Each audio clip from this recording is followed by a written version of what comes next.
Okay, अच्छा बात करें अगर आज की क्लास के बारे में, राइट? तो आज की जो आपकी क्लास होगी इसमें हम लोग यहाँ पे आपका एक और ह्यूमन सिस्टम की अगर बात की जाए, हाँ जी अनुभव जी, गुड इवनिंग, यश, जय हिंद। हाँ जी, तो आज आपकी बात करें तो आपके लिए यहाँ पे रेस्पिरेटरी सिस्टम से जुड़े हुए कुछ सवाल।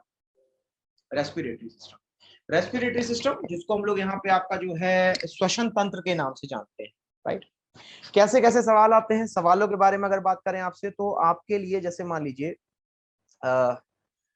जो अस्थमा होता है, राइट? एक आपके लिए बीमारी होती है अस्थमा, है ना? Mayank good evening, very good evening, स्वागत है। तो यहाँ पे जो आपके लिए अस्थमा जैसी बीमारियां हैं या फिर इसके अलावा अगर बात करें आपसे तो आपके लिए ब्रोंकाइटिस एक बीमारी, अस्थमा होता है, ब्रोंकाइटिस होती है।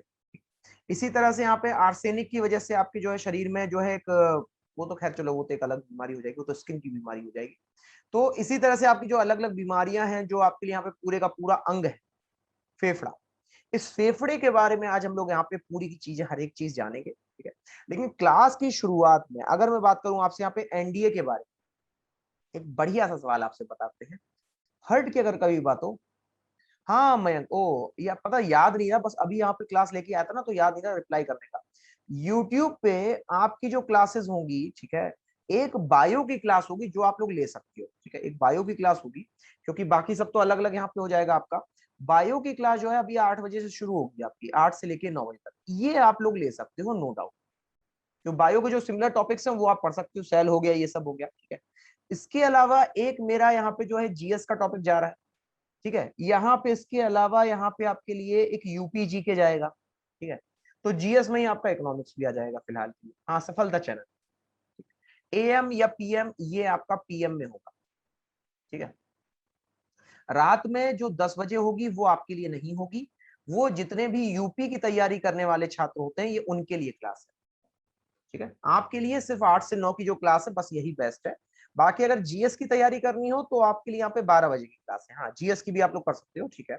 जीएस की लेकिन तैयारी तो कर सकते हो, लेकिन अभी जो पेपर कराए जाएंगे वो एनडीए के तो होंगे नहीं, ठीक है?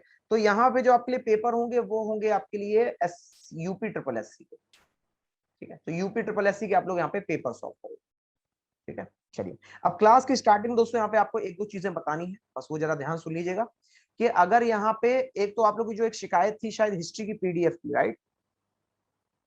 तो इसके अलावा क्योंकि हिस्ट्री पीडीएफ की बात हो गई है तो आप लोग को हो सकता है आज या कल में वो आपकी अपलोड हो जाएगी। दूसरी चीज, किसी कोई और वीडियो जो परेशान कर रहा हो, कोई और फाइल या फिर इसके अलावा कोई और डाउट सेशन में आपको यहाँ पे परेशानी आ रही हो, डाउट ना पूछ पा रहे हो, तो वो पूछ लीजिए। सर टेलीग्राम चैनल पे एक ग्रुप बना है मेरे नाम से ना, वही बता रहे हो ना आदर्श, जो मेरे नाम से बना हुआ है, राइट? हाँ, तो उसमें क्या हो गया, बायो के सेंड करते हैं। अच्छा, बायो के क्वेश्चन आप लोग को सॉल्व करने, ये कह रहे हो आदर्श? ठीक है, चलो इसकी कोशिश की जाएगी कि बायो के आज या कल में क्विज क्विज देखो, क्विज तो देखो लगा दे, समझो मेरी बात को, क्विज करने में कोई देर नहीं होती है, क्विज को खाली शेयर करना पड़ता है, दैट्स इट, ठीक है? लेकिन समस्या ये है कि क्विज आजकल ऐसे चल गए हैं वो प्रॉपर तरीके से रन नहीं कर रहे हैं, बीच में रुक जाता है, तो आप लोग भी फिर परेशान हो जाते हो, चलेगा कैसे, फिर इंतजार करते हो बेकार में बैठ के, इसीलिए ज्यादा नहीं क्विज हो पाते हैं वहां पे। चलो, और यहाँ पे अगर तो ऐसे आज या कल में देखेंगे इसको करने की। एक और चीज है, वो है आपकी रेटिंग से जुड़ी हुई, तो याद रखिएगा रेटिंग हमेशा आपको 4 स्टार में ही करनी है। अगर अच्छी लगे क्लास तो आप इसको 5 स्टार दे सकते हैं क्लास को, ठीक है? अगर अच्छी लगे, आपको लगे कि नहीं यहाँ पे चलो ठीक है बढ़िया है, तो आप इसे 5 स्टार दे दीजिएगा, ठीक है? चलिए, अब मेरे यहाँ पे कुछ सवाल हैं दोस्तों आपके आज का टॉपिक है रेस्पिरेटरी सिस्टम। रेस्पिरेटरी सिस्टम जिसको हम लोग यहाँ पे आपका श्वसन तंत्र के नाम से जानते हैं, ठीक है? और ये जो श्वसन तंत्र से मैं आपको देखो 3 सवाल दिखाऊंगा, सबसे बेहतरीन, सबसे अलग यूपीएससी के, ठीक है? समझिएगा। तो अगर मैं कहूं आपसे तो पहले तो यहाँ पे आपके लिए दो शब्द हैं। एक है, इसको हम लोग ब्रीदिंग कहते हैं, जिसको हम लोग हिंदी में श्वास लेना कहते हैं, ठीक है? और एक शब्द होता है आपके, धन्यवाद आपका इतना प्यार देने के लिए, और एक हो जाएगा आपके लिए रेस्पिरेशन। और रेस्पिरेशन को हम लोग यहाँ पे आपका श्वसन के नाम से जानते हैं। किसके नाम से जानते हैं? श्वसन के नाम से, ठीक? सिर्फ मुझे ये बता देना कि अगर मैं आपसे कहूं कि सांस लेना और श्वसन ये दोनों एक ही शब्द हैं, यानी ये दोनों एक ही शब्द हैं या दोनों अलग शब्द, बस ये बता दो, सेम है या डिफरेंट है, एक जैसे हैं या अलग अलग? आपके हिसाब से यहाँ पे क्या लगता है आपको? राइट।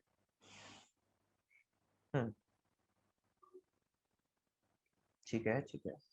तो प्यारे साथियों, यहाँ पे एक चीज तो पहले नोट कर लीजिएगा कि अगर कभी भी आपके सामने ये दोनों शब्द आएंगे तो आपके लिए ये जो ब्रीदिंग होता है, ब्रीदिंग यानी कि जो सांस लेना होता है, राइट, ये सांस लेना जिसको हम लोग ब्रीदिंग कह रहे हैं, इसको मैं थोड़ा सा ठीक और लिख देता हूं। सांस लेना जाने की जिसको हम लोग यहाँ पे ब्रीदिंग कहते हैं, तो ये जो ब्रीदिंग होती है आपके शरीर में, ये एक तरीके से ये फिजिकल करेक्टर है। ये क्या है? आपका फिजिकल करेक्टर है, माने यहाँ पे कई सारे अंगों का प्रयोग किया जा रहा है। बिल्कुल सही कहा था। यहाँ पे कई सारे अंगों का आपका प्रयोग किया जा रहा है, तो ये एक फिजिकल प्रोसेस है। ये आपका एक मानवीय आपका यहाँ पे जो है प्रोसेस है, प्रक्रिया है, मानवीय प्रक्रिया है, उसे हम ब्रीदिंग कह रहे हैं। ये मैंने सांस ले ली, ठीक, लेकिन कभी सोचा है कि आखिरकार जो मैंने ऑक्सीजन अपने शरीर में ली उसका होता क्या है? राइट, जो मैंने ऑक्सीजन अपने शरीर में ले ली उसका होता क्या है? वो ऑक्सीजन आखिरकार जाती कहाँ है? समझिएगा। तो अगर मैं कहता हूं दोस्तों आपसे कि आपके लिए जो ऑक्सीजन आपके शरीर में होती, ठीक है ना, ये ऑक्सीजन जो है आपके लिए, ये एक्चुअली में अगर समझा जाए तो ये एक्चुअली में आपके शरीर की जो कोशिकाएं होती है ना, कोशिकाएं, उन कोशिकाओं में दोस्तों, उन कोशिकाओं में ये जो है आपका, ये ग्लूकोज को तोड़ने का काम करती है, ग्लूकोज को तोड़ने का काम करती है। इसका मतलब क्या होता है समझिएगा, तोड़ने का कार्य करती हैं ताकि एटीपी का उत्पादन, ताकि एटीपी का उत्पादन, ठीक है। इसको आप बस ऐसे समझ लो जैसे आप सबने कैंडी खाई होगी, राइट, कैंडी खाई होगी, तो आपके लिए कैंडी का रैपर फाड़ना ताकि आप वो कैंडी निकाल सको, कैंडी का रैपर फाड़ना ताकि आप वो कैंडी निकाल के खा सको और आपको एनर्जी मिल जाए, तो उस कैंडी के पैकेट को फाड़ने वाली प्रक्रिया को रेस्पिरेशन कहते हैं, राइट। और उस कैंडी को बनाने वाली प्रक्रिया को ब्रीदिंग कहते हैं। यानी जो कैंडी को आप लेके आए अपने पास वो ब्रीदिंग थी, उस कैंडी को रैपर को फाड़ा वो रेस्पिरेशन था, ठीक है। तो यहां पे जब आपने सांस ली, ऑक्सीजन CO2 और N2 जब ली वो ब्रीदिंग था, और वहीं जो वो ऑक्सीजन जब आपकी कोशिका तक पहुंच गई तो वो रेस्पिरेशन था, ठीक है। ये दो शब्द थे। अगर इन दोनों में कोई आपको डाउट हो, कोई समस्या हो तो जरूर पूछिएगा, ठीक है। अच्छा, इसी तरह से अगर बात करें आपसे तो आपके लिए ब्रीदिंग तो चलो एक चीज हो गई। ब्रीदिंग में क्या है? ब्रीदिंग में आपके लंग्स का प्रयोग किया जाता है, ब्रीदिंग में आपके लिए लंग्स का प्रयोग किया जाता है, और वहीं आपके लिए रेस्पिरेशन में सेल्स का उपयोग किया जाता है, ठीक है। इंग्लिश में पूछा गया तो इंग्लिश में लिख देते हैं, it is a physical process, it is a physical process. मुझे याद नहीं, आप लोग क्लास में थोड़ा सा थ्योरी भी लेके आनी थी ना, याद ही नहीं रहा। It is a physical process which involve the movement of which involve the intake of air intake of air with the help of or through lungs, ठीक है। और यहां पे अगर बात करें तो आपके लिए रेस्पिरेशन क्या हो जाएगा? Respiration is breakdown of respiration is breakdown of glucose in a cell to produce energy, a cell to produce ATP, ठीक है। तो ये हो गया आपके, तो यहाँ पे आपके लिए ब्रीदिंग हो गया, यहाँ पे आपके लिए क्या हो गया? यहाँ पे आपके लिए रेस्पिरेशन, ठीक है। यहाँ पे क्या हो गया आपके लिए? ये रेस्पिरेशन हो गया और ये आपके लिए ब्रीदिंग हो गया, ठीक है। टेक योर 10 सेकेंड्स, आराम से लीजिए। 10 सेकंड में ये देखिए, अगर कोई यहाँ पे डाउट है, कोई समस्या है तो आपसे जरूर पूछिएगा।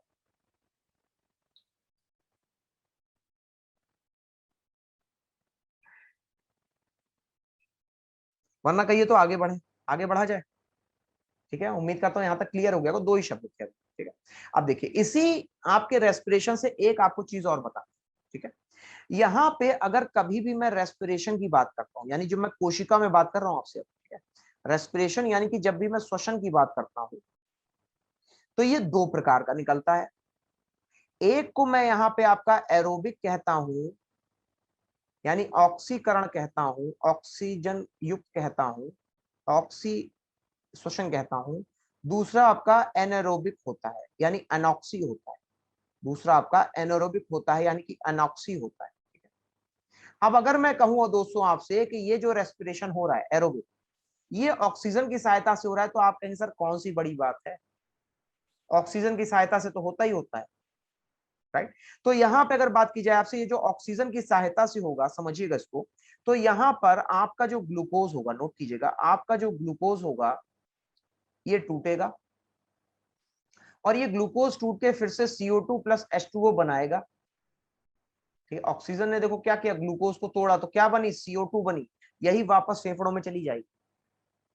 ठीक है, और यहां पे दोस्तों ये जो H2O निकला है आपका, इसके साथ में कुछ एटीपी निकलती है, 38 एटीपी भी निकलती हैं। ये आपके शरीर को ऊर्जा देती हैं, एनर्जी देती है। तो यहाँ पे जब आपने ऑक्सीजन की प्रेजेंस में वो आपने जो है जो कैंडी का पैकेट फाड़ा, वो है एरोबिक रेस्पिरेशन। ठीक है, इसमें हमें क्या मिला, इसमें हमें CO2 मिला, समझिएगा।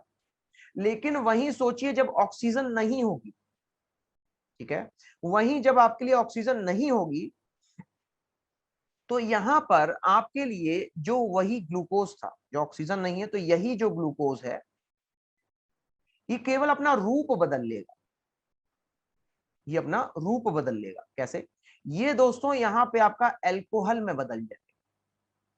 क्यों बदल जाए, क्योंकि ऑक्सीजन थी नहीं, तो कोई यहां पे इसको कंप्लीटली तोड़ नहीं पा रहा था, तो इनकम्प्लीट टूटना ही अल्कोहल बनना कहा है।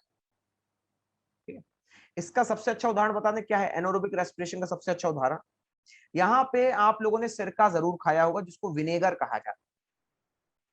ठीक है, तो ये जो विनेगर होता है आपका, ये कैसे बनता है, C6H5O6, सॉरी, C6H12O6 को यहाँ पे तोड़ दिया जाता है, और ये बनाता है C2H5OH। ठीक है, बनाएगा C2H5OH। तो ये ग्लूकोज से बन गया आपका एल्कोहल। इसी को हम लोग एनारोबिक रेस्पिरेशन के नाम से जानते हैं। अब सवाल आपका ये होना चाहिए था, सेल्स ने मैसेज करने में लगेंगी एनारोबिक में, सेल्स नशा करने लगेगी। अरे वाह, क्या बात, नाइस आदर्श, शाबाश भाई, सीधी सी बात है। देखो एनारोबिक में सेल नशा कर रही है, ठीक, और आपका ऑक्सी में जो है आपका ये खाना खा रही है, राइट। ऑक्सीजन क्या कर रही है यहाँ पे, आपका खाना खा रही है। ठीक है, तो यहाँ पे अगर दोस्तों बात करें आपसे, तो आपके लिए ये जो एनॉक्सी रेस्पिरेशन होता है, ये हमेशा आपका एक बैक्टीरिया के प्रेजेंस में होता है, बैक्टीरिया।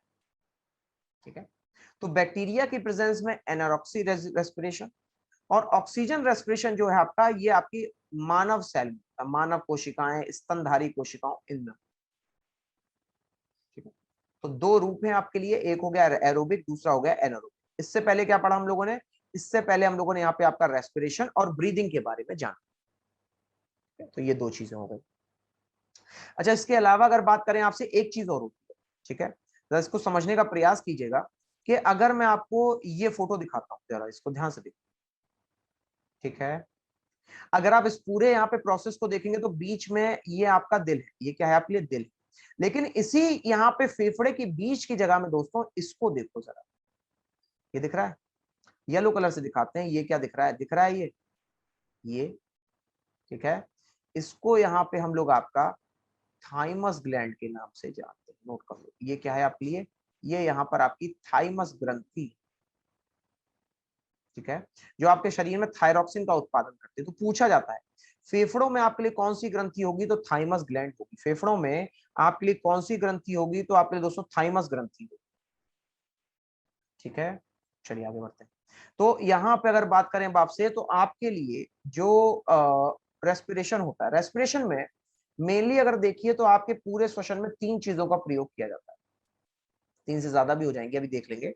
यहाँ पे जो आपके लिए ब्रीदिंग होता है, एक्चुअली नॉट ब्रीदिंग, ऐसे रेस्पिरेशन, ब्रीदिंग जो होता है, तो ब्रीदिंग जो है आपका, ये दोस्तों यहाँ पे आपका जो सबसे पहले आपका शुरू होता है, इसमें आपके लिए मूल्यतः अगर कहा जाए तो तीन चीजें हो, कौन कौन सी? एक तो होते हैं लंग्स, फेफड़े, ठीक। दूसरा यहाँ पे होता है आपके लिए, जिसको हम लोग यहाँ पे अगर बात की जाए आपसे, तो आपके लिए हो जाएंगे डायाफ्राम। तो क्या हो जाएगा? डायाफ्राम।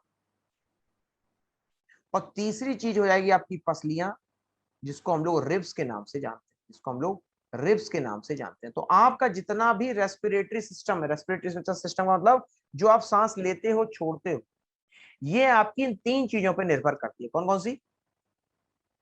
कौन कौन सी? आपके लंग्स, आपकी अंतड़ियां, और इसके नीचे जो आपका डायफ्राम। ये तीन चीजें मेन होती हैं जो आपके हर एक प्रकार के रेस्पिरेशन को यहाँ पे डिफाइन करती है। ठीक है, कौन कौन सी तीन चीजें?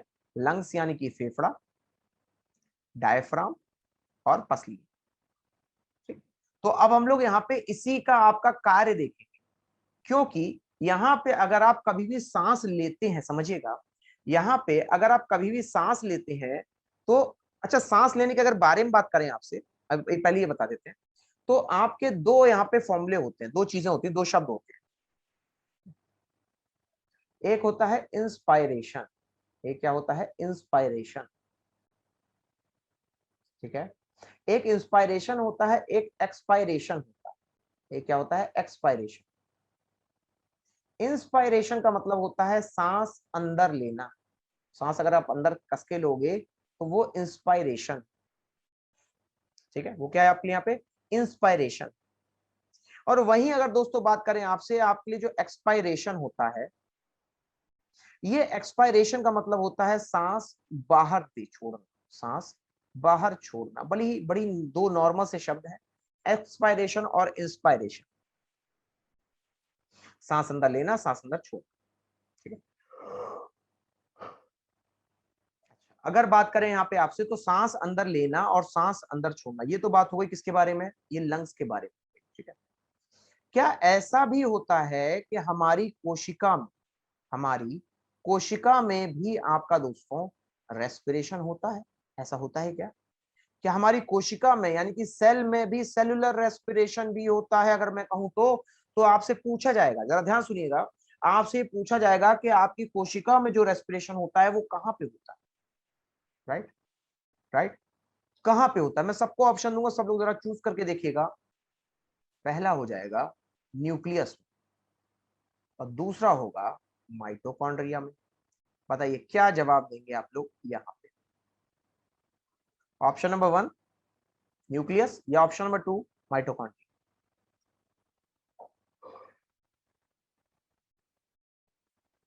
इसको ऐसे सोचना कि यहाँ पे खाना कौन बना रहा है?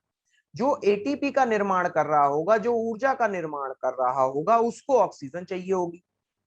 समझो बात को। तो इनमें से कौन सी चीज है जो यहाँ पे आपका खाना बनाएगा, जो एटीपी बनाएगा, राइट, जो कि यहाँ पे आपका एटीपी यानी कि ऊर्जा का उत्पादन करेगा?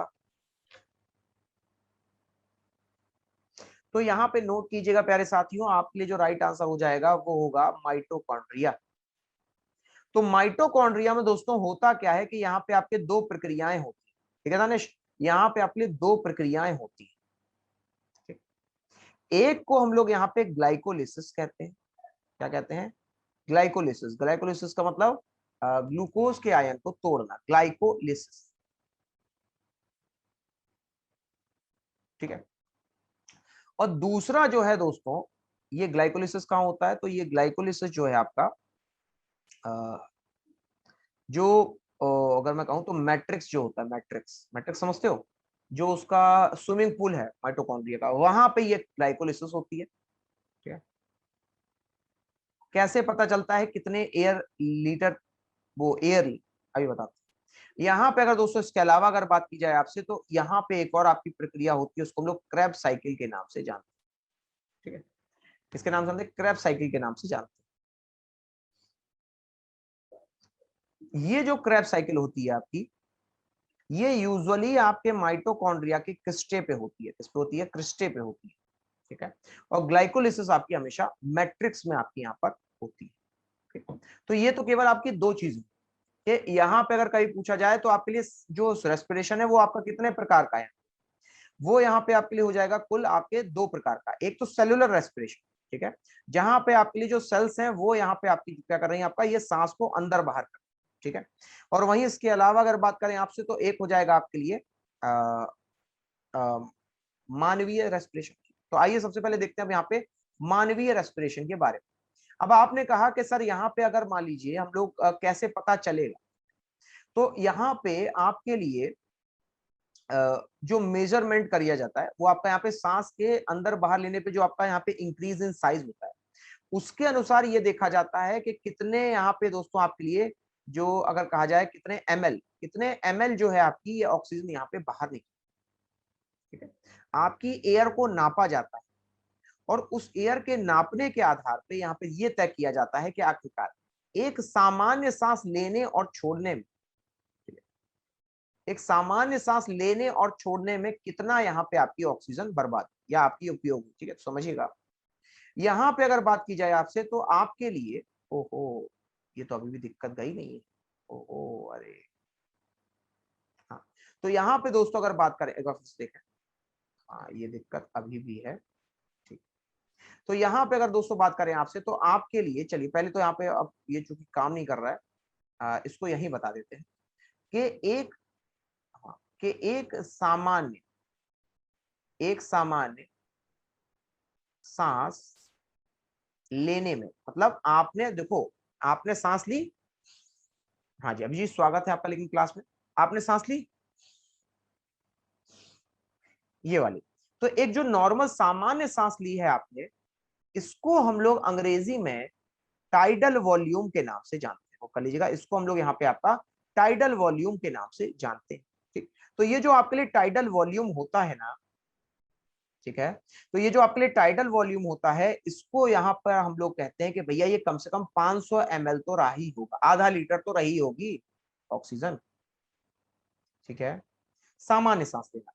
वहीं दोस्तों अगर बात करें आपसे तो अगर मैंने पूरी ताकत से सांस अंदर ली, मेरे पूरे एकदम फेफड़े भर गए हवा से, और फिर पूरी ताकत से मैंने अपनी हवा को बाहर निकाला, ठीक है, तो यहां पर अगर मैंने पूरी ताकत से सांस ली और पूरी ताकत से अपनी सांस को दोस्तों बाहर निकाला, तो इसको यहाँ पे हम लोग आपका जो है टोटल कैपेसिटी कहते हैं, क्या कहते हैं इसको हम लोग यहाँ पे आपका टोटल कैपेसिटी कहते हैं, ठीक है।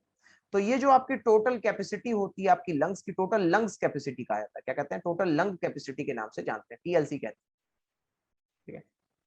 तो ये टोटल कैपेसिटी होती है ये ऑन एंड अराउंड में आपकी 5800 ml के पास पास, ठीक है, 5800 ml टोटल कैपेसिटी है, जबकि सामान्य सांस लोगे तो आपकी 500 ml के अराउंड होती है, ठीक है। तो यहां पे अगर बात करें आपसे तो ये तो बात हुई सामान्य सांस लेने के बारे में यानी टाइडल वॉल्यूम के बारे में और टोटल कैपेसिटी के बारे में, ठीक है। सिर्फ मुझे ये बताइएगा कि अगर मैं कहता हूं कि सेलुलर रेस्पिरेशन, नोट कीजिएगा क्वेश्चन, क्वेश्चन नोट कीजिएगा कि अगर मैं कहूं यहां पे आपसे सेलुलर रेस्पिरेशन, तो ये आपका कहां पे होता है, दो ऑप्शन है, ऑप्शन नंबर 1 एल्वियोलाई में होता है सेलुलर रेस्पिरेशन, या फिर ऑप्शन नंबर 2 माइटोकॉन्ड्रिया में होता है। क्या जवाब देंगे? हाँ वो 1 मिनट में अभी। हम्म अगर मैंने कहा कि आपके कोशिका का जो आपका दोस्तों यहाँ पे रेस्पिरेशन होता है, कोशिका का दोस्तों यहाँ पे श्वसन होता है, तो ये कोशिका का श्वसन जो है आपका ये किस पे होता है, एल्वियोलाई पे होता है या माइटोकॉन्ड्रिया पे होता है, ये प्रश्न, ठीक है। तो यहाँ पे आपके लिए राइट आंसर हो जाएगा ऑप्शन नंबर, क्या बन जाएगा आपके लिए राइट आंसर, राइट आंसर बन जाएगा ऑप्शन नंबर, ठीक है। हाँ क्या हो गया, एल्वियोलाई का हिंदी, अभी रुको यहाँ पे हिंदी भी देख लेंगे, पहले एक मिनट रुको, पहले मैं आपको पूरे पार्ट समझा दूं, ठीक है, फिर यहाँ पे आपको इसकी हिंदी भी बता दी है, ठीक है। अच्छा इसके अलावा अगर बात करें आपसे तो आपके लिए यहाँ पर जैसे एक उदाहरण देते हैं, वेट अ मिनट, यहाँ पे अगर मैं कहूँ आपसे तो आपके लिए जो रेस्पिरेटरी सिस्टम होता है, ठीक है, रेस्पिरेटरी सिस्टम के अंदर का अगर आप देखेंगे तो आपके लिए यहाँ पर कई सारी छोटी छोटी चीजें होती है, ठीक है, इसको यहाँ पे हम लोग श्वसनी कहते हैं, कूपिका, कूपिका कहा जाता है, एल्वियोलाई को हम लोग यहाँ पे आपका कूपिका के नाम से जानते हैं, इसको यहाँ पे हम लोग आपका कूपिका के नाम से जानते हैं, कूपिका हो गया, ठीक है, कुपिका के अलावा फुसफुस सावरणी द्रव्य हो गया, ठीक है, फुसफुस हो गया, ट्रैकिया को श्वास नली कहा जाता है। अच्छा, यहाँ पे अगर कुछ लिखा तो ये दब हो गया, ठीक। हाँ, क्या हो गया? बड़ा डेंजर नाम है हिंदी में। कुपिका। तो अच्छा, अभी बताते हैं इसको क्या होती है कुपिका। अब पहले यहाँ पे आपको पार्ट दिखाते हैं, उस पार्ट अब देखो, अब पहले ध्यान से देखो, ये जो आपका चमक रहा है ये ट्रैकिया है। फिर इसके बाद ये जो दो छोटे छोटे चमक रहे हैं ये ब्रोंकाई, ये डंडियां हैं। फिर ये जब आपकी यहाँ पे देखो तो आपकी ब्रोंक्यूल्स है, ये ऐसा लग रहा है जैसे अंगूर की यहाँ पे दो, ये जो छोटे छोटे अंगूर दिख रहे हैं ये एल्विलाई। फिर से देखो, लंबा सा डंडा ट्रैकिया था, उसमें छोटे से दो भाग हुए, ये ब्रोंकाई थे। फिर उसमें कई छोटे से भाग हुए जो पेड़ की तरह दिख रहे हैं, ये ब्रोंक्यूल्स है। और इन्हीं में जब हम लोगों ने नजदीक से जाके देखा तो ये जो मटर के दाने दिखी, ये एल्विलाई। क्या थे यहाँ पे आपके लिए? ये एल्विलाई। फिर से दोहरा देते हैं ताकि आपको एक बार रिवाइज हो जाए अच्छे से। यहाँ पे अगर दोस्तों बात करें आपसे तो ये जो आप देख रहे हैं, ठीक है, हिंदी में, अब हिंदी में सुनो। हिंदी में ये आपके लिए सबसे ऊपर जो दिख रहा है ये आपका ट्रैकिया है, ठीक है, ट्रैकिया है। यानी कि इसको मैं श्वास नली के नाम से जानू, इसके नाम जानूंगा श्वास नली के नाम से जानू, ठीक है। वहीं अगर बात करें आपसे तो यहाँ पे आपके लिए फिर जो नेक्स्ट आएगा आपके लिए, ये आएगा आपके लिए ब्रोंकाई। क्या जाएगा आपके लिए? ब्रोंकाई, ठीक है, ब्रोंकाई। इसको हिंदी में भी हम लोग यहाँ पे आपका ब्रोंकस ही कहते हैं, ब्रोंकाई या ब्रोंकस के नाम से जानते हैं। यही जो ब्रोंकस है आपके, यही आपके कई सारे छोटे छोटे ब्रोंक्यूल्स में आपके यहाँ पे कन्वर्ट हो जाते हैं, ठीक है। ये किसमें कन्वर्ट हो जाते हैं आपके लिए? ब्रोंक्यूल्स में यहाँ पे आपके लिए कन्वर्ट हो जाते हैं। तो अगर बात करें यहाँ पे आपसे ब्रोंक्यूल्स के बारे में तो ये ब्रोंक्यूल्स हो गया। इसी तरह से अगर आप देखेंगे, वेट अ मिनट, तो इसी तरह से अगर आप देखेंगे तो इनको हम लोग क्या कहेंगे? इनको हम लोग ब्रोंक्यूल्स के नाम से जानेंगे, ब्रोंक्यूल्स के नाम से इनको हम लोग जानेंगे। और यहाँ पे जो आपके लिए लास्ट में हो जाएगा, इसको यहाँ पे हम लोग आपका एल्वियोलाई के नाम से जानते हैं, कीजिएगा, इसको हम लोग यहाँ पे आपका कूपिका के नाम से। तो ये हो गया कूपिका, ये हो गया ब्रोंक्यूल्स, ये हो गया ब्रोंकस, और ये हो गया आपके लिए श्वास नली। अब इसमें से दोस्तों अगर बात करें, हाँ, यहाँ पे ये पूरा क्या है आपके लिए? ये है आपका लंग्स, जिसको हम लोग फुसफुस के नाम से जानते हैं। इसके नाम जानते हैं, फुसफुस के नाम से जानते हैं। चलो, मेरा एक सवाल आप सभी से, कि इसके जो डॉक्टर होते हैं उनको हम लोग क्या कहते हैं? इसके जो डॉक्टर होते हैं उनको हम लोग यहाँ पे क्या कहते हैं? नाक के डॉक्टर होते हैं, फेफड़ों के डॉक्टर होते हैं, रेस्पिरेटरी सिस्टम के डॉक्टर होते हैं, या कुछ और होता है? यहाँ पे जो उनके डॉक्टर होते हैं उनको हम लोग क्या कहते हैं? अरे हाँ, हाँ, क्या कहते हैं?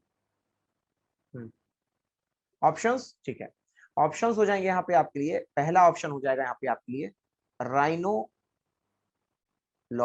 जो लंग्स के डॉक्टर होते हैं, राइनोलॉजिस्ट, ठीक है, क्योंकि आपको पता भी होना चाहिए। या फिर उनको हम लोग यहाँ पे ईएनटी डॉक्टर के नाम से जानते हैं, जो आपके फेफड़ों को सही कर सके। तो इनमें से कौन सा डॉक्टर आप कहेंगे? ऑप्शन नंबर 1 राइनोलॉजिस्ट कहेंगे, या फिर आप उसको ऑप्शन नंबर 2 ईएनटी डॉक्टर के नाम से जानेंगे, ईएनटी स्पेशलिस्ट के नाम से जानेंगे।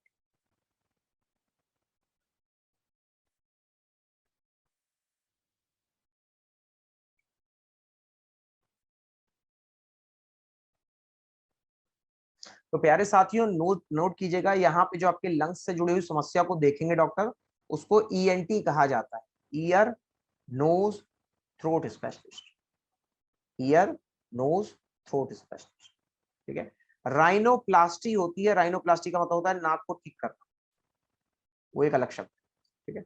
चलिए, अब यहाँ पे उम्मीद करता हूँ आप लोगों ने देख लिया होगा पूरा स्ट्रक्चर। चलिए, अब इसको थोड़ा सा नाम दे देते हैं, ठीक है। तो अगर आप देखेंगे दोस्तों तो ये जो है ना, ये वाली, इस हड्डी को पहले देखो, ये वाली, ठीक है। ये जो आपको हड्डी दिख रही है, जरा सब लोग जिनको यहाँ पे वीडियो ऑन करना वो ऑन कर ले, ये वाली हड्डी, ये वाली। अच्छा, जरा सांस लो, जरा सांस लो फिर से, ठीक है, सांस लो, अंदर लेना। तो ये जो हड्डी है आपकी, ये जो सांस लेने पे ऊपर जा रही है कि नीचे जा रही है? संदीप बताएंगे। जब मैंने सांस ली तो ये हड्डी ऊपर गई कि ये हड्डी नीचे आई? हम्म, कैसी हुई? ऊपर गई, राइट, ऊपर की तरफ गई, राइट। तो और अगर मैं सांस छोड़ी, सांस छोड़ी तो नीचे चली गई। समझिए मैं क्या कहना चाह रहा हूं। कहने का मतलब यह है कि ये जो हड्डी है कंधे की, ये मेरी सांस लेने और छोड़ने में मदद कर रही है, राइट। इसका नाम क्या है फिर? क्या मैं इसे कंधे की हड्डी कहूंगा या मैं इसको यहाँ पे आपके लिए कॉलर बोन कहूंगा? क्या कहूंगा यहाँ पे इसको मैं? कॉलर बोन यानी क्लेविकल के नाम से जानता हूं। ये हमारे कंधे की हड्डी होती है, नोट कर लीजिए, ये हमारे यहाँ पे कंधे की हड्डी होती है। नंबर 1, तो एक चीज तो मुझे पता चल गई कि अगर जब मैं सांस लेता हूं तो मेरे कंधे की हड्डी जो है वो सहायता करती है, वो मदद करती है। ठीक, अब समझिएगा। अब इसके बाद अगर मैं कहूं ये लंबी सी डंडी क्या थी, नाम याद दिला पाओगे? लंबी सी डंडी का नाम क्या था? नाम कर पाओगे इसको? हाँ, सेमी सर्कुलर होती, शाबाश। इसका नाम याद कर पाओगे? ये क्या था? लंबा सा डंडा, इसको कुछ कहा था, क्या कहा था? टी से कुछ नाम था, याद नहीं आ रहा है।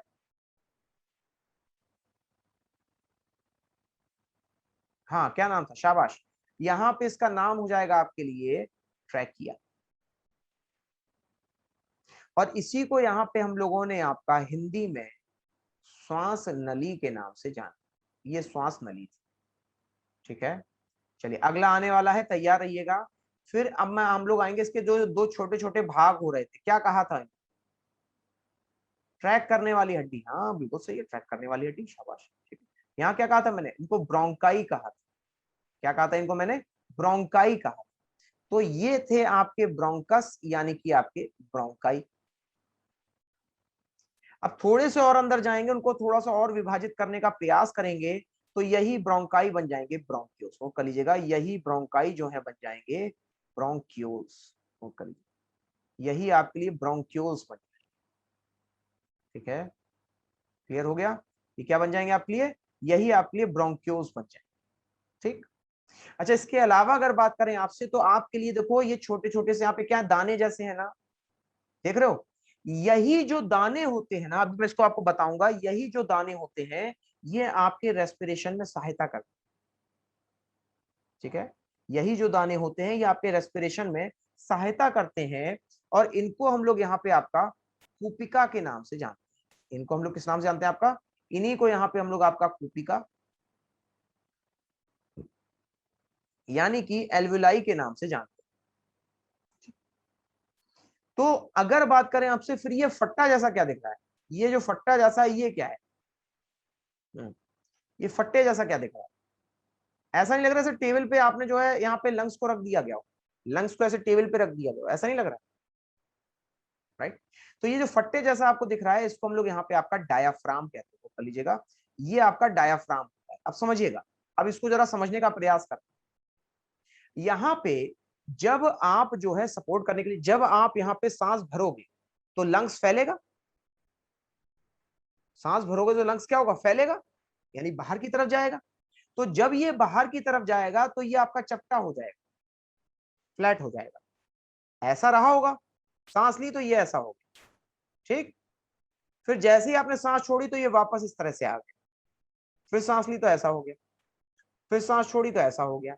तो ये जो मूवमेंट होता है डायाफ्राम का, और जो मूवमेंट होता है आपकी कंधे की हड्डी का, ये सहायता करता है आपको सांस लेने में। तो यहां पे अगर बात करें, तीन चीजें हमारे लिए और बची, आइए उनको भी देख लेते हैं। अगला क्या है भाई? ये रिब्स है, पसलियां हैं ऑफकोर्स। नेक्स्ट क्या है? ये हमारा भाई लंग्स है, राइट लंग हो गया, लेफ्ट लंग हो गया। ये देखो ये क्या लिखा है, इसको यहाँ पे हम लोग आपका इंटरकॉस्टल मसल के नाम से जानते हैं। इसको हम लोग यहाँ पे क्या कहते हैं? आपका इंटरकॉस्टल मसल के नाम से जानते हैं। ठीक है, या पेशी कह सकते हैं इसको, इंटरकॉस्टल पेशी के नाम से इसको हम लोग जानते हैं। ठीक, तो ये जो आपके लिए यहाँ पे इंटरकॉस्टल पेशी होती है, क्या करती है पता है? ये फेफड़ा है।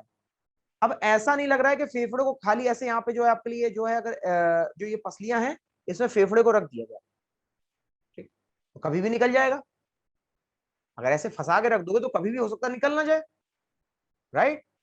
तो इनको बांधने के लिए हमें एक फीता चाहिए था, ताकि इनको जोड़ के पकड़ के रख। तो इनके यानी लंग्स और आपकी पसलियों के बीच में ये देखिए यहां पर आपकी मसल्स आ गई, ठीक है ना, ताकि अच्छे से, ऐसा लग रहा है जैसे जूता बांधते हैं, जूते बांधने वाले जो फीते होते हैं, याद आया? तो ये उनकी तरह लग रहा है ना। तो ये जो जूते बांधने वाले फीते होते हैं, इन्हीं को हम लोग इंटरकॉस्टल मसल कहते हैं, जो कि पसलियों को जो कि आपकी पसलियों को फेफड़ों से जोड़ते हैं, जो कि पसलियों को फेफड़ों से जोड़ते हैं, फेफड़ों से जोड़ते हैं। नोट कर लीजिए। तो ये हो गया आपके लिए पूरा डायग्राम। अब हम लोग यहाँ पे समझेंगे आपके लिए कि आखिरकार एक एल्वेलाई कैसे मदद करता है ऑक्सीजन के लाने और ले जाने। ठीक है, ये था। तो चलिए आगे बढ़ते हैं। तो ये तो हो गया आपके लिए यहाँ पे लंग्स। अच्छा, एक चीज और, ब्रोंक्योस होता है, एक आपके लिए ट्रैकिया होता है। नाम सुना होगा ट्रैकिया, जिसको मैं श्वास नली कह रहा था, राइट। तो ये जो श्वास नली है, ये जो ट्रैकिया है आपका, ये आपका जो है कार्टिलेज का बना होता है। ये किसका बना होता है? ये कार्टिलेज का बना होता है। ठीक है, लेकिन जो ब्रोंक्योस होते हैं इसमें कोई भी कार्टिलेज नहीं होता है। अब आपका सवाल यहाँ पे ये होना चाहिए था कि सर फिर कार्टिलेज होता क्या है, ये तो बता दो प्लीज। तो यहाँ पे अगर मैं कहूँ आपसे कार्टिलेज जो है आपका, तो आपके जो ये ईयर पिन्ना है ना, ठीक है, ये जो ईयर पिन्ना है, ये ईयर पिन्ना जो है दोस्तों, ये आपके जो है कार्टिलेज के, ये बोन नहीं होती है, सॉफ्ट टिश्यू को हम लोग कार्टिलेज कहते हैं। क्या कहते हैं हम लोग? एक सॉफ्ट टिश्यू को, सॉफ्ट तंतु को हम लोग यहाँ पे आपका कार्टिलेज के नाम से जानते हैं। तो आपके लिए जो ट्रैकिया होगा ये आपका कार्टिलेज का बना होगा, जबकि यहाँ पे बाकी सब चीजें जो है आपकी ये जो सामान्य रूप से आपकी रहे। ठीक है, आगे बढ़ते हैं। अच्छा, इसी के साथ साथ अगर बात करें आपसे, तो यहाँ पर आपके लिए जैसे अगर मैं कहूँ आपसे, हाँ, तो ये जो एल्वेलाई होते हैं, आइए ये देखिए, अब इसको दिखाएं, ये ट्रैकिया है, ये ब्रोंकाई है, ये ब्रोंकियोस है, और यहाँ पे छोटे छोटे से जो दाने दिख रहे हैं वो एल्वेलाई है। तो जैसे मान लीजिए ये आपकी जो है, ये एक तरीके से आपकी नस बह रही है, और यहाँ पे कई सारे आपके जो एल्वेलाई हैं वो यहाँ पे रखे हुए। साधारण सा उदाहरण है। तो यहाँ पर आपके लिए ऑक्सीजन जो है आपका, ये CO2, सॉरी, CO2 आपका ये लेके आएगा। ठीक है, तो ये क्या करेंगे एल्वेलाई, ये आपका CO2 को अंदर भेज देंगे, कहेंगे तुम जो अंदर जाओ, और अंदर से जो है आपका ये ऑक्सीजन को बाहर कहेंगे, जाओ तुम बाहर। ठीक है, तो एक तरीके से ये CO2 को उठा के अपने बैग में रख रहे हैं, और अपने बैग से उठा करके O2 को डाल रहे हैं ब्लड, राइट। तो अगर आप देखें तो यहाँ पे एक्सचेंज ऑफ गैसेस हो रहा है, एक्सचेंज ऑफ गैसेस हो रहा है। तो ये जो एक्सचेंज ऑफ गैसेस होता है एक्चुअल में, ये आपका एल्वियोलाई ही कर सकता है और कोई नहीं कर सकता। ठीक है ना, ये एक्सचेंज ऑफ गैसेस सिर्फ आपका एल्वियोलाई ही कर सकता है और कोई नहीं कर सकता। ठीक है, यहां तक क्लियर हो गया सभी को? संदीप क्लियर हो गया? All clear? ठीक है, तो यहां पे अगर बात करें आपसे, तो ये हो गया आपके लिए हाँ फुसफुस होता है। ठीक है, अब चलिए आगे बढ़ते हैं, आगे बढ़ के लेते हैं फिर से यहाँ पे आपका अगला टॉपिक। तो ये तो बात हो गई यहाँ पे। अब देखो, इसको जरा ध्यान से देखो, यहाँ पे एक व्यक्ति क्या कर रहा है, जरा देखो तो। यहाँ पे अगर मैं कहूँ आपसे, तो ये व्यक्ति क्या कर रहा है, ये सांस ले रहा, ये क्या कर रहा है, ये सांस ले रहा। तो अगर प्यारे साथियों ये आपका सांस अंदर ले रहा है, तो समझिएगा ये जब सांस अंदर लेता है, ठीक है, यहाँ पे एक मिनट रुको, ये जब सांस अंदर लेगा तो आपके जो फेफड़े हैं वो बढ़ेंगे। ठीक है, तो आपकी जो पसलियां होती हैं वो बाहर आ जाती हैं। पसलियां क्या होती हैं? पसलियां जो है आपकी ये बाहर की तरफ आ जाती है। ठीक, अब आपको अपने फेफड़ों को बड़ा करना है, तो हर चीज फैला दो। तो पसलियां कैसी हो गई आपकी? बढ़ गई। तो सांस ले रहे हैं, पसलियां क्या हो रही है? आगे आ रही है। ठीक है, सांस लेके देखो, पसलियां कैसी हो रही हैं आपकी? आगे आ रही हैं। तो यहां पर आपकी एक तो पसलियां अंदर आ रही हैं, दूसरा ये क्या था, ये डायाफ्राम था, याद है मैंने कहा था ये डायाफ्राम जो है ये आपका ऐसा हो जाएगा, फ्लैट हो जाएगा। ठीक है, तो जब पसलियां बाहर चली जाएंगी, डायाफ्राम फ्लैट हो जाएगा, तो हमें बड़ा सा यहाँ पे आपका जो है एक लंग्स का हिस्सा मिलेगा। इसमें हम ज्यादा से ज्यादा आपकी ऑक्सीजन को भर सकते हैं। ठीक है, इसी को यहाँ पे हम लोग आपका इनहेलेशन, ठीक है, यानी सांस लेने की प्रक्रिया को कहते हैं। नेक्स्ट, एक्सहेलेशन में क्या होगा? अब सांस को छोड़ रहे हो, सांस अंदर ली फिर छोड़ दी, अब छोड़ोगे तो आपके फेफड़े कैसे हो जाएंगे? सिकुड़ जाएंगे। कैसे हो जाएंगे? सिकुड़ जाएंगे। ठीक है, तो जब सिकुड़ेंगे तो जो रिब्स बाहर की तरफ थी अब वो डाउन आएंगी, जो डायफ्राम फ्लैट हो गया तो वो वापस अपनी पोजीशन पे आ जाएगा। तो ये होता है आपके लिए एक्सहेलेशन, यानी सांस छोड़ना। ठीक है, ये क्या हो जाएगा आपके लिए, ये हो जाएगा यहाँ पे आपके लिए सांस छोड़ना। तो हम लोगों ने दो प्रक्रियाएं देखी, एक तो इन्फ्लेशन हो गया, दूसरा आपके लिए एक्सहेलेशन। ठीक है, चलिए अब यहाँ पे आपके लिए कुछ सवाल रहेंगे। ठीक है, इन सवालों को हम लोग करेंगे, लेकिन जरा वेट अ मिनट। यहाँ पे अब आपके लिए थोड़े बहुत जो है थोड़ी बीमारियों के बारे में आप लोगों से चर्चा करनी थी यहाँ पे। चलिए यहीं पे कर लेते हैं आगे, इस जगह कर। तो अगर मैं आपको दोस्तों श्वास की बीमारियों के बारे में बताऊं, श्वास की बीमारियां, ठीक है, तो यहाँ पे सबसे पहले आपके लिए कौन सी हो जाएगी, इसको हम लोग ब्रोंकाइटिस कहते हैं। क्या कहते हैं हम लोग यहाँ पे, ब्रोंकाइटिस के नाम से जानते हैं। तो ब्रोंकाइटिस में होता क्या है, जो आपके ब्रोंकियोल्स थे ना, ठीक है, जो आपके लिए ब्रोंकियोल्स थे, हाँ क्या होगा, टीबी, हाँ टीबी भी होती है। तो यहाँ पे अगर बात करें आपसे, तो ये जो आपके लिए ब्रोंकियोल्स होते हैं, समझिएगा, ब्रोंकाइटिस को हम लोग यहाँ पे श्वसनी शोथ कहते हैं। क्या कहते हैं हम लोग यहाँ पे, आपका श्वसनी शोथ के नाम से जानते हैं। हालांकि बहुत कठिन नाम है, मैं याद करना, ब्रोंकाइटिस ज्यादा ठीक है। एक होता है अस्थमा, एक होता है अस्थमा और एक होता है ब्रोंकाइटिस। दोनों में अंतर क्या है, ठीक है। यहाँ पे ब्रोंकाइटिस में ये एक एलर्जी के रूप में होता है। एलर्जी, मान लो आपको धूल से एलर्जी है, तो ये आपके अंदर जो यहाँ पे आपकी जो आपकी यहाँ पे ब्रोंकियोल्स होंगी, इसमें सूजन आ जाएगी। ठीक, तो अगर सूजन आ जाएगी तो जो इतने मोटे आपके ब्रोंकियोल्स है वो आपके इतने रह जाएंगे, तो सांस लेने में दिक्कत, लेकिन केवल कुछ देर तक। तो अगर एलर्जी के आधार पे यहाँ पे आपको दोस्तों सांस लेने में दिक्कत होती है, तो वो हो जाएगा ब्रोंकाइटिस। ठीक है, और वहीं अगर दोस्तों बात करें आपसे, तो आपके अगर जैसे मान लीजिए अस्थमा क्या होता है, अस्थमा में यही चीज बिना एलर्जी के भी हो जाती है। यानी कि आपके जो फेफड़े होते हैं उनमें अगर यहाँ पे मान लीजिए बलगम भर जाए, ठीक है, तो उनको यहाँ पे हम लोग आपका अस्थमा की बीमारी कहते हैं। क्या कहते हैं, अस्थमा की बीमारी। इसीलिए शायद कहा भी जाता है कि ब्रोंकाइटिस तो ठीक हो सकती है, लेकिन अस्थमा कभी भी आपका यहाँ पे ठीक नहीं हो सकता। ठीक है, इतना क्लियर हो गया, समझ में आ गया। हाँ, ठीक, नहीं एल्गी की वजह से भी हो सकता है, ऐसा नहीं है। अस्थमा और जो ब्रोंकाइटिस है एल्गी की वजह से भी हो सकता है, नो डाउट। मैंने कहा ना एलर्जी होनी चाहिए।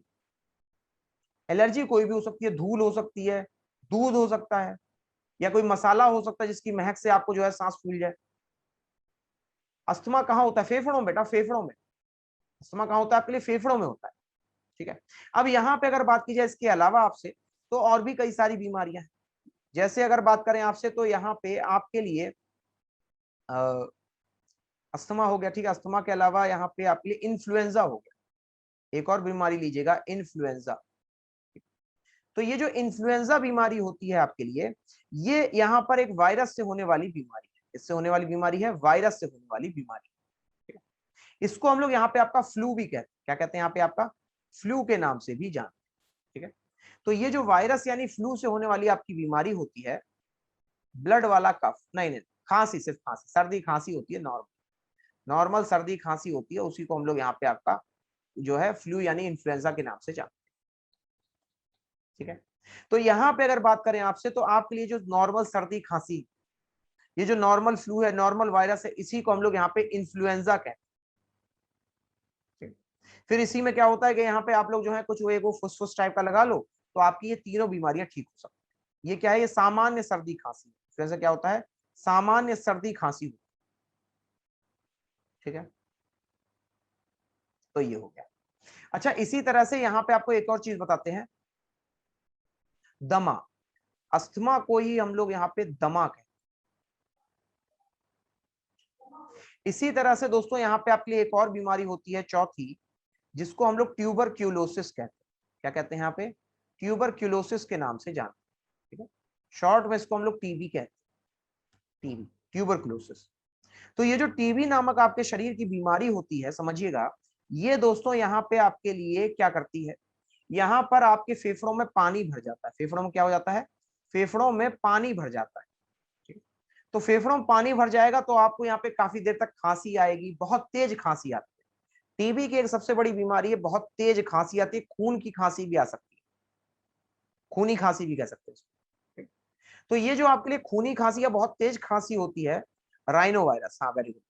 तो यहाँ पे जो आपके लिए जो तेज खांसी होती है टीबी, इसका इलाज आपसे पूछा जाता है, पूछा जाता है कि टीबी का इलाज किससे होता है, तो नोट कीजिएगा। यहाँ पे जो इसका इलाज होता है ना आपका, ये होता है आपका डॉट्स के माध्यम से। इसके माध्यम से होता है, डॉट्स के माध्यम से। डॉट्स का पहले फुल फॉर्म लिखिए, फिर बताते हैं क्या है ये। डॉट्स का फुल फॉर्म हो जाएगा आपके लिए direct observatory, direct observatory treatment short course. क्या हो जाएगा? Direct observatory treatment short course. ठीक है, तो ये जो direct observatory treatment short course होता है आपका, हाँ ब्लड प्रेशर में भी हो सकता है, चांसेस हो सकते हैं कि हाँ ब्लड प्रेशर उसको हो जाए, चांसेस हो सकते हैं। तो ये direct observatory treatment short course का मतलब क्या होता है? यहाँ पे जितने लोगों को आपका टीबी होता है ना, उनके फेफड़ों में पानी होता है। तो अगर उनको, जैसे यहाँ पे अगर आपकी दवाई कराई जाएगी, ठीक है, तो उनकी दवाई जो है आपकी फिक्स ड्यूरेशन की होती है, अप्रोक्सीमेटली 1 से 1.5 महीने की होती है। तो उसमें ये होता है कि अगर मान लीजिए आपने 28 दिन पूरे कर लिए और आप जो है 29वें दिन दवाई लेना भूल गए, तो ये बीमारी बिल्कुल ही जैसे शुरू हुई थी उतनी ही फिर से हो जाएगी एक दिन। इसीलिए ये ज्यादा खतरनाक थी, क्योंकि अगर इसको कंट्रोल किया जाए तो पूरे नियम के साथ किया जाए, कहने का मतलब ये है, वरना ये फिर से अपना यहाँ पे रूप ले ले। तो ये है आपका टीबी, जिसको हम लोग ट्यूबरकुलोसिस के नाम से जानते हैं। ठीक है, तो ये थी आपकी यहाँ पे सांस से संबंधित सारी बीमारियां। राइट, आगे बढ़। एग्जैक्टली आदर्श, ठीक है, इसीलिए यहाँ पे डॉट्स बनाया गया था सरकार के द्वारा, ताकि यहाँ पे जितने भी लोग अगर यहाँ पे कभी भूल जाते हैं तो उनको खुद डॉक्टर अपने सामने बैठा के दवाई डेली खिलाएगा। इसी को डायरेक्ट ऑब्जर्वेशन कहा गया कि तुम उन्हीं के सामने जाके दवाइयां खाओ। ठीक है, ये है डॉट्स, पक्के इलाज का पक्का वादा। ठीक है, चलिए अब यहाँ पे कुछ सवाल किए जाएंगे जो आपके यहाँ पर जो है जो आपका यहाँ पे रेस्पिरेटरी सिस्टम उससे संबंधित। ठीक है, प्लांट से तो हमें कोई मतलब ही नहीं अभी, राइट, प्लांट का तो कोई यहाँ पे सिस्टम ही नहीं आपके लिए। हाँ चलो, पहला सवाल आ चुका है। सवाल है breathing is a dash, respiration is a dash. कौन सा ऑप्शन चूज करें, फटाफट बताइएगा। Breathing is dash, respiration is dash, तो यहाँ पे कौन सा ऑप्शन आपके लिए सही होगा? बताइए। ठीक है, सोच के बताइएगा कि यहाँ पे कौन सा ऑप्शन आखिरकार आपके लिए सही होगा। हाँ शाबाश, एक बार आंसर दो बस, दैट्स इट, इतना बहुत है। क्या हो जाएगा? अरे कुछ लोग बी भी दे रहे हैं, ये ध्यान देने वाली बात है कि कुछ लोग यहाँ पे आपका बी ऑप्शन भी टिक कर रहे हैं। ठीक है, तो जरा ध्यान से करिए कि इनमें से कौन सा ऑप्शन आखिरकार आपके लिए यहाँ पे सही माना जाए। ठीक है, तो नोट कीजिएगा यहाँ पे। अगर अच्छा एक चीज और बताएं, नहीं नहीं नहीं, ऐसा कोई मजा नहीं, बाकी लोग नहीं दे पाते। एक चीज और बताएं, कोरोना, कोरोना भूल गए? कोरोना, कोरोना भूल गए थे? कोरोना जो बीमारी थी आपकी, इसमें भी तो आपकी सांस की प्रॉब्लम हो रही थी, ये भूल गए? ठीक है, तो यहां पे अगर बात करें, इसके अलावा यहाँ पे एक और बीमारी होती है, SARS, severe acute respiratory syndrome, ये नोट करो, सिवियर एक्यूट रेस्पिरेटरी सिंड्रोम, है ना? ठीक है, रेस्पिरेटरी सिंड्रोम, सार्स, जिसको यहाँ पे बर्ड फ्लू भी कहा गया था, याद आ गया? इसको यहाँ पे जो आपका यहाँ पे चिड़ियों से वो मार के खाने से हो रहा था, ये सब हो रहा था उसके लिए। तो यहाँ पे अगर दोस्तों बात करें आपसे, ब्रीदिंग क्या है? ब्रीदिंग फेफड़ों के माध्यम से होती है, तो फिजिकल हो। रेस्पिरेशन क्या है? तो रेस्पिरेशन कोशिका में हो रहा है और आपका यहाँ पे लिक्विड के माध्यम से हो रहा है, तो केमिकल हो। राइट ऑप्शन हो गया यहाँ पे ऑप्शन नंबर ए, यानी ये फिजिकल हो गया और ये आपके लिए केमिकल हो। ठीक, चलिए आगे बढ़ते हैं, आगे बढ़ के लेते हैं अगला प्रश्न, अगला सवाल। सवाल है कि यहाँ पे एब्सेंस ऑफ एयर आ गई, ऑक्सीजन नहीं है, कौन सा रेस्पिरेशन होगा? फटाफट आंसर आना चाहिए। कौन सा ऑप्शन होगा आपके लिए? अगर ऑक्सीजन नहीं है तो हम लोग एल्कोहल, याद करो उसकी प्रेजेंस में हम लोगों ने एल्कोहल बनाया था। तो हम लोगों ने एल्कोहल क्यों बनाया था?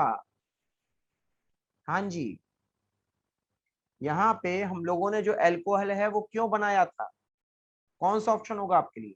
राइट, तो यहाँ पे प्यारे साथियों आपके लिए दो तीन ऑप्शन है, माइक्रोब, एनोरोब और एरोब। यहाँ पे आपके लिए राइट आंसर हो जाएगा ऑप्शन नंबर बी यानी कि एनारोबिक। एनारोबिक जो है दोस्तों ये यूजुअली आपका बैक्टीरिया के द्वारा होता है, जिसके माध्यम से यहाँ पर आपके लिए जो अल्कोहल होती है उसका यहाँ पे आपका उत्पादन किया जाए। ठीक है, चलिए राइट आंसर हो जाएगा ऑप्शन नंबर बी। चलिए अगला बताइए। ये नहीं, प्लांट वाला। हाँ, अर्थवॉर्म वाला रह गया था, ये और कर लेते हैं, अर्थवॉर्म वाला रह गया था। यहाँ पे दोस्तों आपके लिए अर्थवॉर्म हो गया, इसके अलावा आपके लिए मेंढक हो गया। ठीक है, पूछ रहा है कि अर्थवॉर्म जो केचुआ होता है वो आपका मिट्टी के अंदर घुस के भी जिंदा रह लेता है, राइट। तो अगर वो लंग से लेगा तो दोस्तों उसे हवा चाहिए होगी और मिट्टी में हवा आएगी। गिल से लेगा, मॉइस्ट स्किन से लेगा या ट्रैकिया से लेगा सांस, ये आपके लिए सवाल है। गिल्स की अगर बात की जाए तो इससे मछलियां सांस लेती हैं। कौन लेते हैं आपके लिए? मछलियां सांस लेती हैं। ठीक है, ट्रैकिया से अगर बात करें तो ट्रैकिया या फिर बुक लंग्स, याद आ रहा है? ट्रैकिया या फिर बुक लंग्स, इससे यहाँ पे आपका जो आर्थ्रोपोडा होते हैं, जो आपके लिए स्पाइडर होते हैं, जो आपके लिए यहाँ पर जो है मच्छर होते हैं, वो सांस लेते हैं। ठीक है, क्विकली बताइए इनमें से कौन सा ऑप्शन आपके लिए राइट होगा, फटाफट। हाँ जी, तो यहाँ पे प्यारे साथियों अगर बात करें आपसे राइट ऑप्शन के बारे में तो नोट कीजिएगा, आपके लिए जो राइट आंसर बन जाएगा वो क्या होगा? यहाँ पे आपके लिए राइट आंसर बन जाएगा option number C. Moist skin जो है दोस्तों अर्थवॉर्म के अलावा यहाँ पे जो आपके लिए मेंढक होता है ना, मेंढक, मेंढक भी दोस्तों यहाँ पे आपके लिए स्किन के द्वारा ही यहाँ पे आपका सांस लेता है। ठीक है, तो ये हो गया।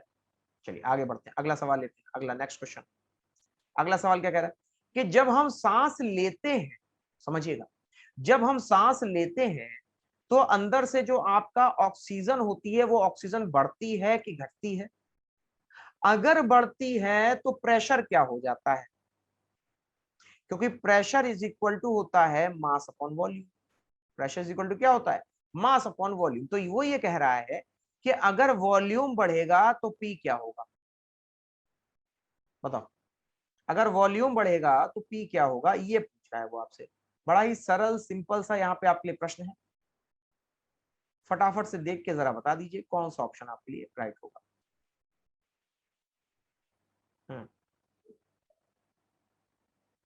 P is equal to mass upon volume है, ठीक है, हमें समझ में आ गया। ठीक है, लेकिन अगर प्रेशर मान लो, अगर मैंने कहा कि प्रेशर जो है आपका घटना बढ़ना चाहिए या वॉल्यूम बढ़ना चाहिए, ठीक है, तो यहाँ पे एक चीज हमेशा याद रखना, जब आप सांस अंदर लोगे ना तो सांस अंदर लेने में हमेशा वॉल्यूम बढ़ेगा, वॉल्यूम क्या होगा? इंक्रीज होगा। और यहाँ पे अगर आपके लिए वॉल्यूम इंक्रीज होगा तो आपके लिए प्रेशर अपने आप ही डिक्रीज होगा। ठीक है, तो प्रेशर यानी वॉल्यूम इंक्रीज और प्रेशर डिक्रीज, ये दो आपकी प्रक्रियाएं होती हैं जो एक सांस लेने वाले दोस्तों यहाँ पे व्यक्ति में देखी जाए। ठीक है, चलिए नेक्स्ट। हाँ, अब पूछा गया है आपसे कि यहाँ पर जो आपके इंसेक्ट्स कीड़े होते हैं, ठीक है, कीड़ों के साइड से दोस्तों यहाँ पे आपके कुछ पोर्स बने होते हैं, लेटरल साइड्स में कुछ ओपनिंग्स होती हैं। ठीक है, इन ओपनिंग्स को क्या कहा जाए? इंसेक्ट की बात हो रही है यानी आर्थ्रोपोडा की बात हो रही है। लंग्स कहेंगे, गिल्स कहेंगे, ट्रैकिया कहेंगे या स्पाइरकल्स कहेंगे? इनमें से कौन सा ऑप्शन आखिरकार आपके लिए होगा सही? कौन सा होगा? अधिकतर लोग कह रहे हैं सर ट्रैकिया होगा, वो पोर्स की बात कर रहा है, तो ट्रैकिया कहां से होगा? ट्रैकिया तो एक पाइप है, ऐसे भी समझ लो ट्रैकिया क्या है यहाँ पे आपके लिए? एक पाइप। वो कह रहा है पोर्स के बारे में। तो प्यारे साथियों नोट कीजिएगा कि यहाँ पे जो आपके लिए राइट आंसर हो जाएगा वो हो जाएगा यहाँ पे आपके लिए of course option number B. इनको हम लोग यहाँ पे स्पाइरिकल्स के, क्या कहते हैं इनको हम लोग यहाँ पे? स्पाइरिकल्स के नाम से जानते हैं। ठीक है, अगला सवाल है, जरा समझिएगा। कह रहा है कि जब हम सांस को छोड़ेंगे तो CO2 निकलेगी। अब अगर CO2 होगी तो वो दोस्तों लाइम वाटर को क्या बना देगा? लाइम वाटर को क्या बना देगा, किसकी प्रेजेंस के कारण? ये पूछ रहा है, पूरा कर दो भाई। लाइम वाटर चाहे जैसा भी हो, लेकिन अगर CO2 होगी तो वो उसको मिल्की करेगा, सीधी सी बात थी। अब अगर मिल्की करेगा तो किसकी वजह से करेगा? CO2 की वजह से करेगा, राइट। तो यहाँ पे आपके लिए जो राइट ऑप्शन बन जाएगा वो बन जाएगा आपके लिए ऑप्शन नंबर सी, यानी मिल्की करेगा। और यहाँ ओहो, ऑप्शन नंबर सी यानी मिल्की करेगा और कार्बन डाइऑक्साइड की वजह से करेगा। ठीक है, यहाँ पे राइट आंसर क्या हो गया? Option number C. चलो एक फटाफट से आंसर और लेते हैं अगला। कौन सा जानवर है जो स्किन और इसके अलावा लंग से सांस लेगा? तो ये पता क्या पूछ रहा है? ये पूछ रहा है कि बताओ कौन सा एम्फीबियन है, कौन सा उभयचर है इनमें से, कौन सा उभयचर है, बस ये देखना है। एक नजर का सवाल है, एक ही नजर में होना चाहिए, ठीक है। तो प्यारे साथियों, हाँ जी बिल्कुल सही कहा। यहाँ पे आपके लिए जो राइट आंसर हो जाएगा ऑफ कोर्स होगा ऑप्शन नंबर डी, ठीक है। चलिए, तो ये था आज के लिए आपका पूरा रेस्पिरेटरी सिस्टम, श्वसन तंत्र के बारे में, राइट। उम्मीद करता हूं यहां तक अब आप लोग को आज के लिए क्लियर हो गया होगा, ठीक है ना। कोई डाउट, कोई समस्या हो तो अभी पूछ लीजिए, ठीक है। सब सही होगा, ठीक है, बढ़िया, है ना। कोई आपके लिए डाउट हो या कोई समस्या हो वो आप अभी पूछ सकते हैं, ठीक है। टाइम, अगर आपको लगता है कि कोई सवाल रह गया था या कुछ पूछना था, हाँ जी, कोई सवाल नहीं, ठीक। तो चलिए अब फिर यहाँ पे सेशन को करते हैं हम लोग आपका अंत। फिर से मिलेंगे हम लोग आपसे और फिर से यहाँ पे करेंगे आपसे लिए कुछ नई बात, ठीक है। स्टोरी अब नेक्स्ट टाइम, ठीक है। फिलहाल के लिए दीजिए इजाजत, नमस्कार, थैंक यू वेरी मच, जय हिंद, जय भारत।